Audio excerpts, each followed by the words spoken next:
Big pass நிகழ்ச்சி மூலமா எல்லாரோட மனசை கவர்ந்தவங்க தான் லாஸ்லியா. இலங்கையை சேர்ந்த இவங்க இப்போ தமிழ் சினிமாவில் பிரபல நடிகையா வலம் வர தொடங்கி இருக்காங்க. ஆரம்பத்துல நியூஸ் ரீடரா இருந்த இவங்க பிக் பாஸ் நிகழ்ச்சியில வாய்ப்பு கிடைச்சு கலந்துக்கிட்டு கலக்கி இருந்தாங்க. இவங்களோட சக போட்டியாளராக கலந்துக்கிட்டவர் தான் கவின். ஆரம்பத்துல ஃப்ரெண்ட்ஸா இருந்த ரெண்டு பேருமே காதலிக்கவும் ஆரம்பிச்சாங்க.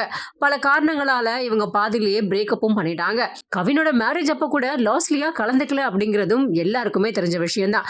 இதனால பல சர்ச்சையும் கிளம்பி இருந்துச்சு. இது வரைக்கும் கவினை பத்தி லாஸ்லியா எந்த இடத்துலயுமே பேசாத நிலையில இப்போ கவினை பத்தி ரீசெண்டா ஒரு இன்டர்வியூல பேசியிருக்காங்க லாஸ்லியா. அதுல என்ன சொல்லிருக்காங்கன்னா, நான் ஏதாவது போட்டோஸ் என்னோட இன்ஸ்டாகிராம்ல போஸ்ட் பண்ணா உடனே அங்க வந்து கவினை பத்தி கேட்கறது சங்கடமா இருக்கு அப்படின்னும், அவரோட குடும்பத்துக்குள்ள போயிட்டாரு அப்படிங்கறதுனால இது அவங்க மனைவி குடும்பத்துல இருக்கவங்க பார்த்தா அது நல்லா இருக்காது அப்படின்னு நினைக்கிறேன் அப்படிங்கிற மாதிரி சொல்லியிருக்காங்க.